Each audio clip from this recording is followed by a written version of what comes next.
میرے پاکستانیوں، آج میں پہلے تو اب ملک کے معاشی حالات کے اوپر بات کرنا چاہتا ہوں، اور میں اس لیے بات کرنا چاہتا ہوں کہ اور مجھے بڑے افسوس سے کہنا پڑتا ہے کہ یہ ہمیں پوری طرح پتا تھا کہ جب رجیم چینج آپریشن کانسپریسی چل رہی تھی تو ہمیں پوری طرح پتا تھا کہ ایک دفعہ ہماری معیشت ڈی سٹیبلائز ہو گئی، ایک دفعہ یہ ہل گئی، ایک دفعہ ایک سیاسی استحکام چلا گیا تو یہ سنبھال کوئی نہیں سکے گا۔ اور خاص طور پہ مجھے پتا تھا کہ یہ جو لوگ 30 سال سے اس ملک کے اوپر حکومت کر رہے ہیں اور جنہوں نے یہ سارا ملک کے مسئلے ان کے دور میں شروع ہوئے، تو مجھے پتا تھا کہ انہوں نے نہیں سنبھالنا۔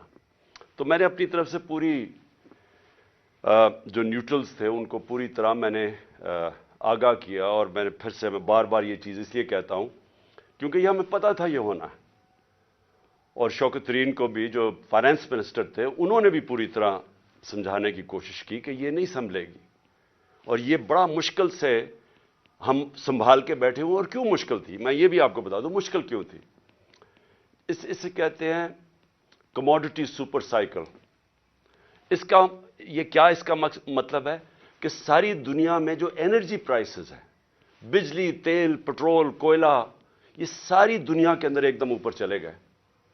کرونا کے بعد جو کہ ایک سپلائی سائڈ کے اندر ڈسرپشن دنیا میں آئی، یعنی جو اس سے نیٹ ورکس ٹوٹے کیونکہ کرونا میں لاک ڈاؤن شروع ہو گئے، تو اس سے جو سب سے بڑا نقصان ہوا کہ جب سپلائیز ٹوٹی انرجی پروڈکٹس کی تو قیمتیں اوپر چلی گئی۔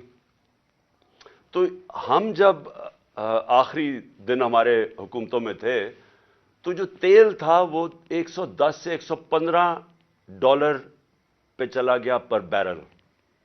آج بھی اوپر بھی گیا، 70-75 سے لے کے آج 85 پہ ہے۔ تو جب ہم تھے تو جب تیل اوپر جاتا ہے تو سب کچھ اوپر چلا جاتا ہے، اور پھر جس طرح میں نے کہا کہ باقی بھی جو کوئلہ اور گیس یہ سب اوپر چلے گئے۔ تو ہمارے لیے مشکل تھا بڑا، کیونکہ ہم بڑا بیلنس کر رہے تھے کہ ایک طرف لوگوں کو بھی مہنگائی سے بچائیں، لیکن امپورٹڈ انفلیشن آ رہی تھی باہر سے، جو بھی چیزیں باہر سے آ رہی تھی۔ اب گھی، وہ پام آئل اوپر چلا گیا تو گھی کی بھی قیمتیں، دالیں اوپر چلی گئیں، تو ہم بڑی مشکلوں سے بیلنس کر رہے تھے۔ تو اس لیے ہم نے اپنی پوری کوشش کی بتانے کے لیے کہ دیکھیں اگر آپ نے اس وقت یہ سازش کو کامیاب ہونے دیا تو یہ سنبھلے گی نہیں۔ تو آج مجھے بڑا افسوس سے کہنا پڑتا ہے کہ ہم اب ادھر چلے گئے ہیں کہ میں نہیں کہہ رہا، یہ معیشت کے ایکسپرٹ سے آپ پاکستان میں پوچھ لیں، بلکہ باہر بھی جو مضمون لکھے جا رہے ہیں پاکستان پہ، فائنینشیل ٹائمز میں ابھی پاکستان کے اوپر مضمون آیا ہے، سارے اب ایک بڑا خوفناک اور خطرناک پاکستان کی ایک پکچر بتا رہے ہیں کہ ہم جا کدھر رہے ہیں۔ اب میں صرف آپ کو بتانا چاہتا ہوں کہ 2 دنوں میں 33 روپیہ گرا ہے ڈالر کے مقابلے میں، اور ان کے 9 مہینے میں 84 روپیہ گرا ہے ڈالر کے مقابلے میں۔ یہ کیوں گرا ہے؟ پہلے یہ سمجھیں کہ روپیہ کیوں گر رہا ہے۔ روپیہ اس لیے گرا ہے کہ ہماری تاریخ میں سب سے خطرناک سٹیج پہ ہمارے فورن کرنسی ریزروز پہنچ گئے ہیں۔ آج ہمارے جو فورن کرنسی ریزروز ہیں وہ 3.6 ارب ڈالر ہے۔ میں صرف آپ کو موازنے کے لیے ہندوستان کے بتانا چاہتا ہوں کہ ان کے میرے خیال میں 600 ارب ڈالر سے زیادہ ریزروز ہیں، تو ہمارے آج 3.6 ڈالر پہ ریزروز آ گئے۔ میں صرف آپ کو بتانا چاہوں کہ جب یہ نو کانفیڈنس کا یہ موشن داخل کروائی گئی تھی اسمبلی میں، اس وقت ہمارے ریزروز 16.4 ارب ڈالر تھے۔ ہم جب گورنمنٹ میں آئے تھے تو وہ 8 اور 9 ارب ڈالر کے بیچ میں تھے۔ ہم نے ان کو ادھر سے اٹھا کے تو 16.4 ارب ڈالر پہ ہمارے ریزروز تھے جب نو کانفیڈنس دائر ہوا یہ سازش کے تحت۔ تو جب ادھر سے 16.4 سے آج پہنچ گئے 3.6 پہ، اس سے کیا ہوا؟ روپے پہ پریشر پڑنا شروع ہو گیا اور روپیہ گرنا شروع ہو گیا۔ تو یہ میں آج آپ کو بتاؤں کہ ہمارے دور میں یہ بار بار کہتے تھے تباہی کر دی ہم نے، مہنگائی کی تباہی کر دی، اس کے مہنگائی کے اوپر میں بعد میں آتا ہوں، لیکن روپیہ گر رہا ہے۔ اور بڑی وہ اسحاق ڈار وہاں سے سٹیٹمنٹس دیتا تھا لنڈن میں جدھر فرار ہوا تھا کہ میں نے یہ ڈالر کر دی اور میں یہ کر دوں گا، اور آپ کو پتہ ہے آتے ساتھ بھی اس نے پھر بڑھ کے ماری۔ تو وہ جو 84 روپیہ گرا ہے ہمارا ڈالر کے مقابلے میں صرف 9 مہینے میں۔ اب اس کا اثرات کیا ہے؟ سب سے پہلے تو اس کے اثرات یہ ہیں کہ جو پاکستان میں رہنے والے ہیں، جن کا جینا مرنا پاکستان میں، جن کے روپے میں کماتے ہیں، جو تنخواہ دار ہیں اس ملک کے اندر، ان کے اوپر اب کیا اثر ہوا کہ اگر ان کے بینک میں پیسے پڑے ہوئے تھے تو ایک دم ان کے روپے کی قیمت گرنی شروع ہو گئی۔ یعنی جو روپیہ خریدتا تھا اس میں اب وہ کم چیزیں خرید سکے گا۔ لیکن جن کے پیسے باہر لنڈن میں اور آف شور اکاؤنٹس میں ڈالرز میں پڑے ہوئے ہیں، جنہوں نے بڑی محنت سے چوری کر کے پیسہ ملک سے باہر لے کے گئے ہیں، ان کی دولت میں اضافہ ہو رہا ہے۔ پاکستانیوں کی دولت میں کمی ہو رہی ہے، ان کی دولت اوپر جا رہی ہے۔ اور اس لیے میں ایک چیز بار بار کہتا ہوں، اور میں آج آپ سب کو یہ کہنا چاہتا ہوں، میری قوم غور سے میری بات سن لے، کبھی کسی پارٹی کو ووٹ نہ دو جس کی لیڈرشپ کے پیسے ملک سے باہر پڑے۔ کیوں؟ کیونکہ اب ان کو کیا فرق پڑ رہا ہے؟ مجھے بتائیں، جو اس وقت ملک کے اوپر مسلط ہے یہ زرداری اور شریف خاندان، ان کو کیا نقصان ہو رہا ہے؟ ان کے تو پیسے باہر پڑے ہیں، ان کے تو ہر یہاں سے جو پیسہ چوری کرتے تھے ہنڈی والے سے باہر ڈالرز میں، اور جب منگوانا ہو تو پھر کسی پاپڑ والے اور چینی والے کے نام پہ منگوا لیا فیک اکاؤنٹس پہ، اور وہی زرداری نے کیا فیک اکاؤنٹس میں۔ یہ تو پیسہ اپنا باہر بھیج دیتے ہیں، لانچوں میں ان کے ڈالرز باہر جاتے ہیں، جہاز جاتا تھا تو دبئی جاتا تھا یا باہر چلے جاتے تھے پیسے، ان کے تو باہر پیسے پڑے ہیں۔ تو اثر کس کو ہو رہا ہے؟ اثر ہماری طرح کے لوگ جو اپنا سب کچھ بیچ کے، جنہوں نے باہر کمائی کی تھی۔ میں نے جب لنڈن کا اپنا فلیٹ بیچا تھا تو میں جب اپنا روپے میں وہ پاؤنڈز کو روپے میں لے کے آیا تھا تو 90 روپے کا ایک پاؤنڈ تھا، آج 300 روپے کا پاؤنڈ ہے۔ تو ہم جو اس سے کیا ہوتا ہے؟ لوگ کیوں پاکستان میں پیسہ لے کے آئیں؟ لوگ باہر رکھیں، کیوں بیرون ملک پاکستانی اب پاکستان میں پیسہ لے کے آئیں؟ کیوں پاکستان میں سرمایہ کاری کریں جب روپیہ گرتا جا رہا ہے؟ وہ ڈالرز میں رکھیں تو ان کو نفع ہونا شروع ہو جاتا ہے۔ اس کے بہت دور کے نقصانات ہیں پاکستان کو۔ لیکن میں اب ذرا آپ کو، اپنی قوم کو صرف بتانا چاہتا ہوں کہ آپ کے اوپر، اب میں خاص طور پہ پاکستان کے تنخواہ دار طبقے سے بات کر رہا ہوں، جو بھی مزدور ہے، دیہڑی دار ہے، پولیس والے ہیں، فوجی ہیں، بیوروکریٹس ہیں، جو تنخواہ پہ گزارا کرتے ہیں، آج آپ سب غور سے سن لیں کہ یہ رجیم چینج کے بعد آپ کے اوپر اب کیا اثرات اس کے آنے والے ہیں۔ پٹرول جب ہم تھے، میں پھر سے یاد کرا دوں کہ انٹرنیشنل مارکیٹ میں تیل اس وقت $110 کے ارد گرد جا رہا تھا، تھوڑا اوپر تھوڑا نیچے۔ آج ابھی اوپر گیا ہے انٹرنیشنل مارکیٹ میں تیل، ابھی بھی وہ کوئی $85 کے قریب ہے، یہ $75 تک آ چکا تھا۔ لیکن ہمارے وقت پہ کتنا لیٹر بک رہا تھا پٹرول اور ڈیزل؟ 150 روپے لیٹر ہمارے دور میں پٹرول تھا اور 145 روپے ڈیزل بک رہا تھا۔ آج جو پٹرول اور ڈیزل ہے وہ جب یہ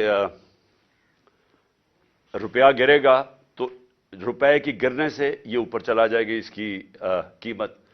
تو یہ اس کی قیمت اگر ٹیکسز مزید اور نہ لگائے گئے، 50 روپے لیٹر پٹرول اور 50 روپے لیٹر ڈیزل اوپر جائے گا یہ جو روپیہ گرا ہے۔ اس کے علاوہ میں چاہتا ہوں ذرا یہ آرام سے چیزیں سنیں آپ، کیونکہ آپ کو پتا ہونا چاہیے کہ آج ہم کھڑے کدھر ہیں اور یہ جب میں کہتا جا رہا تھا کہ ان کو نہ بلکہ الیکشنز کروا دو، وہ بہتر تھا بجائے کہ یہ لوگ پھر آئیں اور یہ جو صرف ان کا تو مقصد اپنی چوری، اپنے کرپشن کیسز ختم کرنے تھے اور وہ کر لیے انہوں نے. تو یہ عوام کے لیے تو آئے نہیں تھے. عوام کو تو یہ اب جو چھوڑ کے گئے ہیں اب آپ کے سامنے. جب ہم تھے، ہم چھوڑ کے گئے تھے تو 12% تھی مہنگائی، انفلیشن، جس کو سی پی آئی کہتے ہیں. کنزیومر پرائس انڈیکس اس وقت 12% تھی. آج وہ 35% پہ جائے گی. یہ جو اب روپیہ گرا ہے اس سے اب یہ جائے گی 35% کے اوپر. اور جو دوسری ایک اور جس کو کہتے ہیں سینسٹیو پرائس انڈیکس، وہ ہوتا ہے، وہ مہنگائی وہ چیزیں ہوتی ہیں جو لوگوں کے استعمال میں، کھانے پینے کی چیزیں، بجلی، گیس، جو عام لوگوں کو افیکٹ کرتی ہیں. وہ ہمارے دور میں ہم 16 روپے چھوڑ کے گئے تھے. اور یہ یاد رکھیں تب قیمتیں سب سے اوپر تھی ساری. یہ جو گھی کی امپورٹس تھیں، یہ ایڈیبل آئل، یہ سب سے اوپر تھا. تو ہم اس پیک کے اوپر تھے تو تب وہ 16% تھی. یہ اب جائے گی 45 سے 50%. یعنی پاکستان کی تاریخ کے اندر یہ سب سے زیادہ مہنگائی ہوگی. اور جو چیزیں امپیکٹ ہو. اچھا، اسی دور میں میں صرف آپ کو بتا دوں، ہمارے دور میں 12% مہنگائی تھی. اس وقت ہندوستان میں 7% تھی. آج پاکستان میں 35% پہ چلی گئی ہے، ہندوستان میں 6% آ گئی ہے. تو وہاں مہنگائی کم ہوئی ہے. کیوں مہنگائی کم ہوئی ہے؟ کیونکہ انٹرنیشنل یہ جو کموڈیٹی سپر سائیکل ہے، قیمتیں نیچے آ گئی ہیں. تو وہاں 7 سے 6% آ گئی ہے، ہمارا 12 سے 35% پہ گئی ہے. تو سارے جو تنخواہ دار طبقے ہیں، آپ سوچ لیں کہ جب 35% مہنگائی ہوگی، آ گئی. مشکل وقت تھا ہمارے دور میں بھی، کرونا کا، انٹرنیشنل جو امپورٹڈ انفلیشن تھی اس کے ہمارے کنٹرول میں نہیں تھی. تو تب وہ سارے اوپر تھے. تو اب تو وہ نیچے آ رہے ہیں، لیکن پاکستان کے اندر آج مہنگائی بڑھتی جا رہی ہے. اور پھر سے جو تنخواہ دار طبقہ ہے وہ سب سے زیادہ اس سے متاثر ہوگا. جو میں عام آدمی کی اب بات کرتا ہوں، میں باقی لمبی چیزوں کے اوپر نہیں جاتا، لیکن میں صرف ایک عام آدمی جس کی بنیادی ضروریات آٹا ہے. ایک عام گھرانہ ہے جو ہم نے اندازہ لگایا ہے کہ ایک عام گھر ہے، اس کے اوپر جو اب آٹے کا خرچہ آئے گا، کیونکہ ہمارے دور میں آٹا تھا،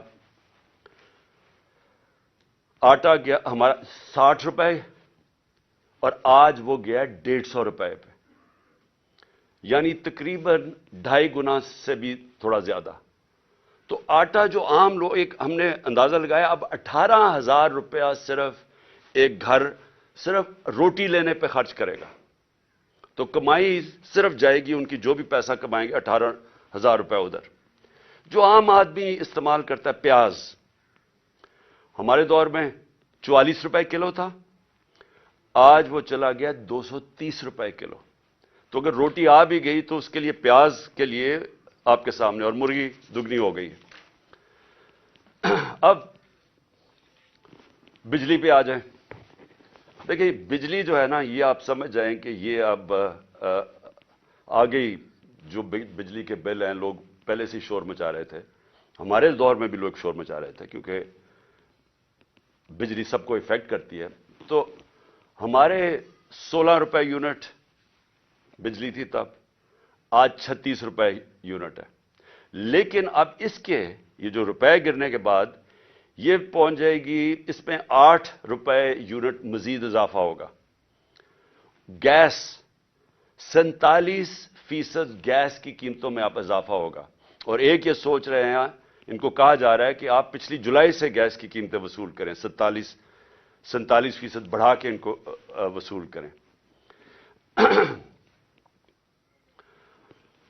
اس کا امپیکٹ عام لوگوں کو تو میں نے بتا دیا آپ کے اوپر کیا ہوگا، لیکن میں اب آپ کو بتاؤں کہ اس کا امپیکٹ پوری معیشت کے اوپر کیا ہوگا.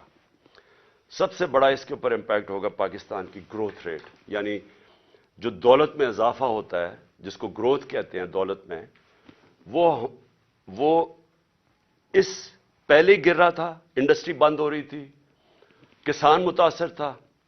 کسان نے صرف یوریا کے اوپر، ہم نے کیلکولیٹ کیا ہے کہ یوریا کی جو قیمت بڑھی ہے 60